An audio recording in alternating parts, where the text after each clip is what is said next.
Hello दोस्तों, कैसे हो आप सभी? आई होप आप सभी बहुत अच्छे होंगे।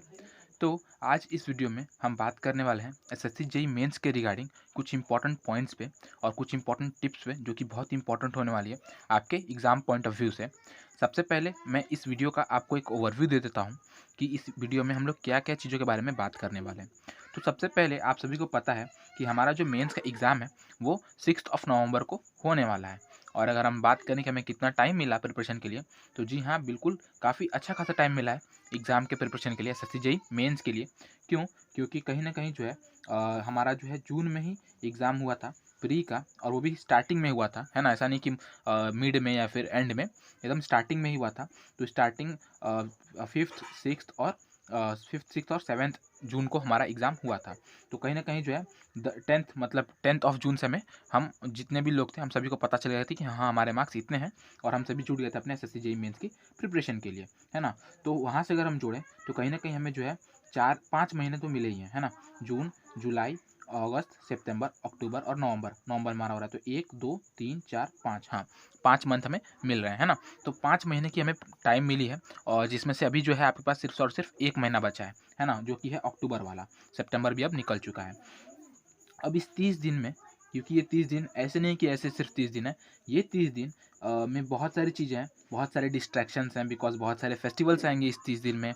आपको बहुत सारी चीज़ें करनी है, बिकॉज़ अभी तक आपने इन 5 महीने में, इन 1 साल में एसएससी जेईई के प्रिपरेशन में जितनी भी चीज़ें पढ़ी हैं, उन सभी चीज़ों को आपको एक साथ इकट्ठा करके अपने दिमाग में कंसंट्रेटेड करके लेके जानी है एग्ज़ाम हॉल में, है ना? तो वो काफ़ी एक तरह से कह सकते हैं कि काफ़ी बड़ा चीज़ है ना? काफ़ी बड़ी बात है ये सब चीज़ें करना, क्योंकि आपने जो 1 साल में पढ़ा है, जो ह्यूज अमाउंट ऑफ नॉलेज आपने गैदर किया है, उसे एक साथ कॉन्सन्ट्रेटेड करके आप एग्ज़ाम में लेके जा रहे हैं, है ना? तो उस प्रेशर में, उस कंडीशन में, उस सिचुएशन में जो है अच्छे-अच्छे लोगों की पसीने छूट जाती हैं। तो उसको हम लोग किस तरह से बेहतर तरीके से कर लें इस 30 दिन में, जो कि काफ़ी डिस्ट्रैक्टिंग होने वाला है, उसके बारे में बात करेंगे।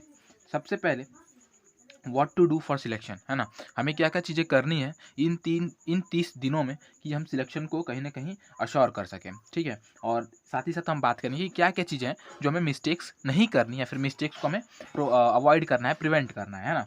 ज़रूरी है हमें जानना कि हमें क्या करना है, लेकिन उससे भी ज़्यादा ज़रूरी है हमें ये जानना कि हमें क्या नहीं करना है ना?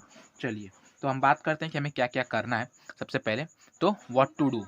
तो इस टाइम पे एज़ यू ऑल नो 30 दिन बचे हैं। 30 दिन मतलब कि आपको एक तरह से कर सकते हैं कि हर तरह से आपको, हर कंडीशन से आपको तैयार होना है। तो सबसे पहले तो हमको क्या करना है, हमारे नोट्स और फ़ॉर्मूलाज़ को रिवीज़न करना है, ठीक है? हमारे नोट्स और फ़ॉर्मूलाज़ को रिवीज़न करने के बाद हम क्या करेंगे, हम जो है अपने क्वेश्चन और वा जो भी आपने क्वेश्चन प्रैक्टिस की है, वाईसीटीएई से किया है, बहुतों ने कहीं और से किया होगा, किसी ने ईएससी के किए होंगे। तो आपने जिस भी तरह से, जहाँ से भी आपने जो भी बुक फ़ॉलो करके आपने क्वेश्चन प्रैक्टिस की है, उसे भी एक बार रिवीजन कर लीजिएगा। जैसा कि मैंने आपको पहले भी अपने वीडियोज़ में बताया है कि जब भी आप अपने क्वेश्चन प्रैक्टिस बुक को सॉल्व करें, तो एक पेंसिल लेके बैठें और जिन क्वेश्चंस को आपको लगे कि हाँ, ये क्वेश्चंस कुछ अलग हैं और जो हमें नहीं आते, या फिर ऐसे जो आपको लगे कि हाँ, ये कुछ यूनिक है, इनमें कुछ इंपॉर्टेंट है, उनको आप टिक करते चलें, ताकि नेक्स्ट टाइम आपको रिवाइज़ करते समय आपको हर क्वेश्चन ना पढ़ना पड़े, आपको सिर्फ़ और सिर्फ़ सिलेक्टिव क्वेश्चंस पढ़ने पड़ें, जिससे कि आपका टाइम का बचत होगा। ठीक है? तो आई होप कि आपने वो चीज़ें की होंगी। तो उस तरह से आप रिवीजन करेंगे तो और आसानी से हो जाएगा। तो सबसे पहले नोट्स रिवाइज़ करना है, क्वेश्चंस को रिवाइज़ करना है।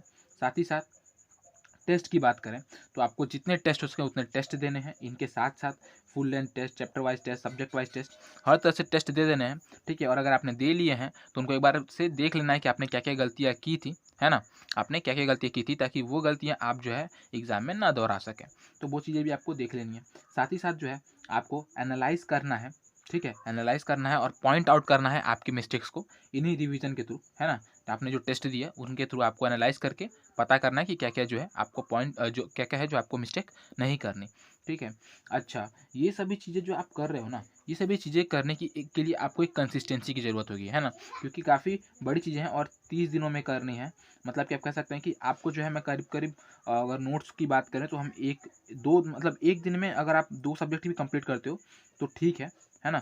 एक दिन में आपको 2 सब्जेक्ट कंप्लीट करने पड़ेंगे। साथ ही साथ आपको ये क्या बोलते हैं, रिवीजन भी करना है क्वेश्चन बुक का।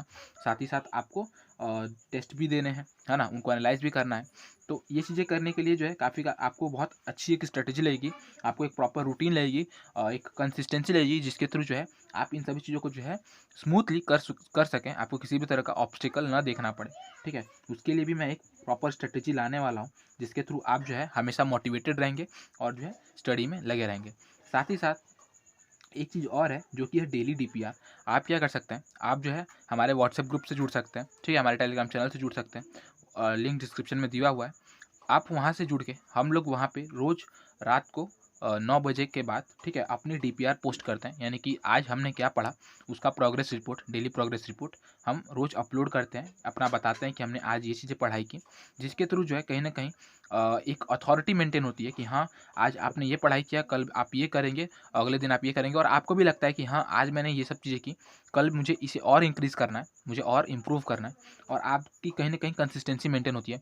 बहुत सारे मेरे ऐसे दोस्त हैं जिन्होंने मुझे पर्सनली मैसेज किया कि हाँ, इसके थ्रू जो है हमें काफ़ी जो है इम्प्रूवमेंट देखने को मिल रहा है हमारे सिटिंग टाइम में, हमारे कंसिस्टेंसी में, ठीक है। तो आप भी इसे ज़रूर से ज्वाइन करें, ठीक है।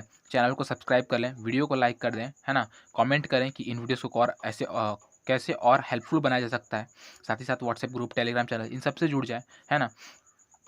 इसके बाद हम बात करते हैं मिस्टेक्स टू बी प्रिवेंटेड और अवॉइड, ठीक है, किन चीज़ों को हमें अवॉइड करना है। तो सबसे पहले तो हमें एक चीज़ पे ध्यान देना है, और बहुत सारे दोस्त इस चीज़ पे कंफ्यूज हो जाते हैं, क्वालिटी और क्वांटिटी, ठीक है। क्वांटिटी पे मैटर नहीं करना है, क्वालिटी पे मैटर करना है। क्वालिटी कैसी है, आपकी स्टडी की, आपकी स्टडी मटेरियल की, या फिर आपकी, ठीक है, आप किस तरह के क्वेश्चंस करते हैं, किस तरह की चीज़ें पढ़ रहे हैं, उनकी बात करनी है। सिर्फ क्वांटिटी से नहीं होता, आप 200, 300, 1000 क्वेश्चन भी अगर दिन में कर लेते हैं तो वो मैटर नहीं करता, अगर आपने उसमें कुछ अच्छी चीज़ें सीखी नहीं तो, ठीक है। तो क्वालिटी पे ज़्यादा ध्यान दें, क्वांटिटी पे नहीं, है ना। इस कन्फ्यूजन में ना फंसें कभी भी।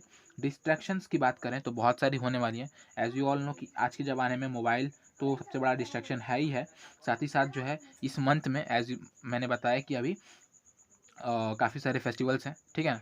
काफ़ी सारे फेस्टिवल्स हैं, काफ़ी सारे ओकेजन्स आएँगे, और हो सकता है कि आपको घर पे कुछ काम आ जाए, घर पे कुछ यहाँ-वहाँ का काम पड़ जाए, जो लोग घर से प्रिपरेशन कर रहे होंगे सेल्फ स्टडी के थ्रू, या फिर जो लोग बाहर भी रह के पढ़ रहे होंगे, उन्हें भी कुछ न कुछ ऐसी दिक्कतें देखने को मिलेंगी, है ना? साफ-सफाई वाली।